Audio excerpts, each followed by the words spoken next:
Your Social Security check is about to change again, and this time there are three separate things happening at once. A new number that could raise your monthly payment, a rule that can take half your check away without warning, and a brand new bill in Congress that most seniors have not even heard about yet. If you only pay attention to one of these, you could end up losing money you didn't have to lose. So stay with me, because by the end of this video, you'll know exactly what's coming, what it means for your wallet, and what you need to do before the year is over. Let's start with the update everyone wants to know about, the 2027 Cost of Living Adjustment, or COLA. Here's what most people don't realize. The Social Security Administration does not announce next year's COLA in the summer. The official number doesn't come out until October, based on inflation data from July, August, and September. So right now, in the middle of summer, every number you hear is still an estimate. That doesn't mean these estimates are worthless. Groups that track this closely, like the Senior Citizens League and AARP, use the same inflation index the government uses. They just don't have the final 3 months of data yet. So what are the estimates saying? As of now, most projections put the 2027 COLA somewhere between 3.6% and 4.7%. The Senior Citizens League has held steady at 3.8% for a couple of months in a row. AARP's most recent analysis, using the newest inflation report, points to around 3.6%. One independent analyst who tracks Medicare and Social Security policy pushed her estimate up to 4.7%, citing rising prices at the gas pump and in grocery stores. That's a wide range, and here's why it matters. Every single one of those numbers would be a meaningful increase compared to this year's COLA, which was 2.8%. Let's put that in real dollars. The average retired worker is currently receiving a little over $2,000 a month. If the COLA lands around 3.8%, that would add roughly $74 to the average check. If it comes in higher, closer to 4.7%, the increase would be even bigger. Imagine you're someone receiving $1,800 a month right now.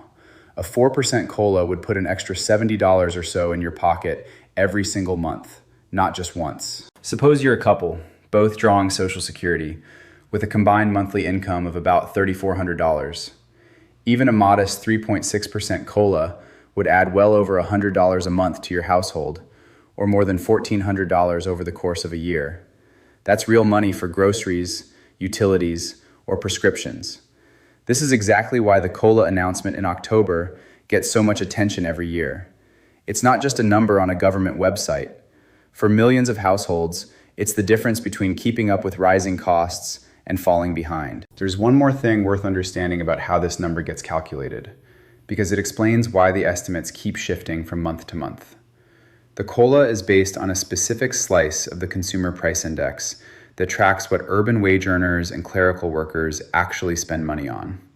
Every time a new inflation report comes out, groups like the Senior Citizens League plug the new data into their models and adjust their forecast. That's why you might see 3.9% one month and 3.6% the next. It's not that anyone is guessing randomly. It's that the underlying inflation picture keeps shifting slightly as new data arrives, especially with gas and grocery prices moving around. The number won't be locked in until the September inflation report is released, which typically happens in October, right before the Social Security Administration makes its formal announcement. But here's something even more important, and this is the part a lot of channels don't explain clearly. A bigger COLA on paper does not always mean a bigger check in your bank account. Why? Because Medicare Part B premiums are usually deducted directly from your Social Security payment before it ever reaches you. And Part B premiums are going up too. Current estimates put the standard Part B premium at around $209.50 a month in 2027, up from about $203 this year. That's roughly a $6.60 increase. So when you calculate your real raise, you have to subtract that Medicare increase first. For most people, there will still be a net gain, but it won't feel as large as the headline percentage suggests. This is exactly why so many retirees say their COLA disappeared the moment it arrived. It didn't disappear. Part of it went straight to Medicare. There's another detail worth knowing. Higher income beneficiaries pay an extra surcharge on top of the standard Part B premium, called an income-related monthly adjustment. If your income is above certain thresholds, your Medicare deduction could be even larger, which shrinks your net COLA further. We'll come back to how to plan around that in a moment.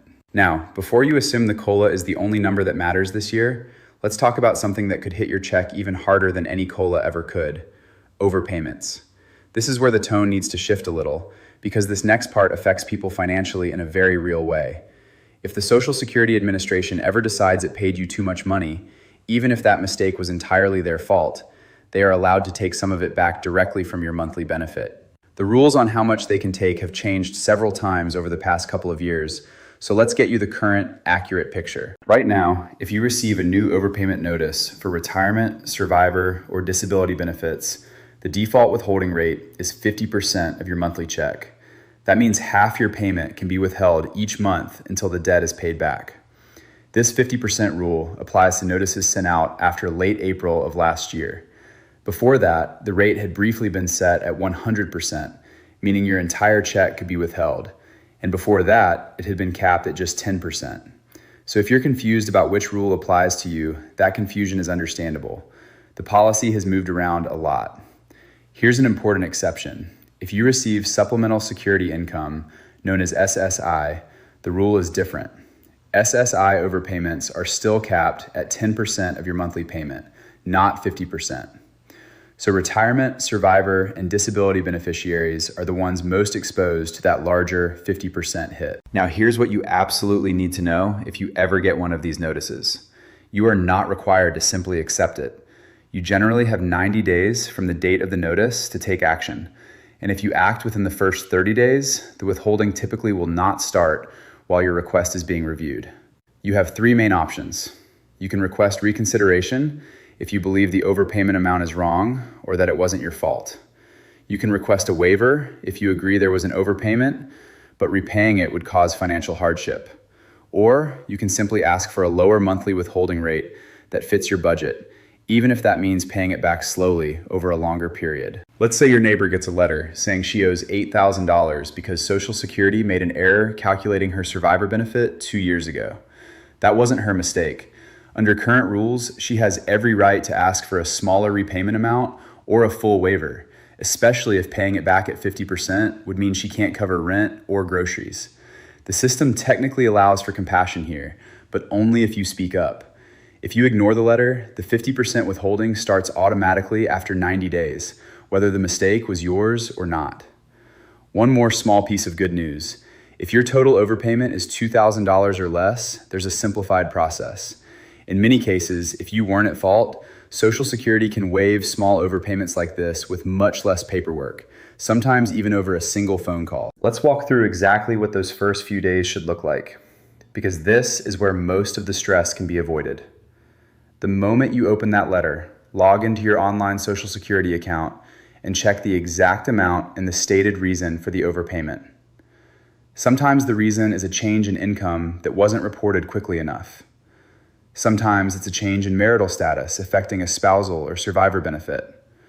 And sometimes, frankly, it's simply an administrative error on Social Security's end, something the agency's own Inspector General has confirmed happens more often than most people realize.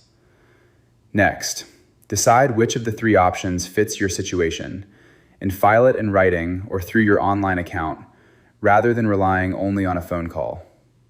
Keep copies of everything you submit. If you don't hear anything back within a couple of weeks, follow up rather than assuming it's being handled. This isn't about distrust. It's simply that these requests get backed up and a polite follow-up call can move things along. So the common mistake here isn't misunderstanding the rules, it's silence. Thousands of beneficiaries get these letters every year and simply don't respond because they're overwhelmed, confused, or scared. That silence is exactly what triggers the automatic 50% withholding. If you ever get one of these notices, the very first thing to do is call Social Security or log into your online account and start one of those three requests before the clock runs out. Now let's talk about the piece of news that just happened this week, because this is the part almost nobody is talking about yet, and it could shape the future of every benefit we've just discussed. There's another important deadline hanging over all of this, and it's bigger than any single COLA or overpayment rule. Social Security's retirement trust fund is now projected to run short of money in 2032. That's earlier than what was projected just last year. If Congress does nothing before that date, the law requires an automatic, across-the-board benefit cut of around 22% for every single person receiving a check, whether you just started collecting or you've been on Social Security for 20 years. This week, a bipartisan group of senators introduced something called the Promise Act, which stands for Protecting Retirement Opportunities and Maintaining Income Security for Everyone. It's important to understand exactly what this bill does because there's already some confusion online about it. The Promise Act does not by itself raise taxes. It does not cut benefits. It does not change who qualifies or when you can retire. What it actually does is create a formal process forcing Congress to act. Under the bill, an independent Social Security Advisory Board would be required to submit a proposal for restoring the program's finances for at least 50 years. If that group doesn't act, congressional leaders or a bipartisan pair of lawmakers could put forward their own plan instead. Then Congress would be required to actually debate and vote on it, something that hasn't happened in a meaningful way in decades. The senators behind this bill come from both parties, which is unusual enough on its own to get attention in Washington. Several nonpartisan budget and policy organizations have publicly backed the idea, arguing that the biggest risk isn't any specific fix, but Congress continuing to do nothing while the 2032 deadline gets closer.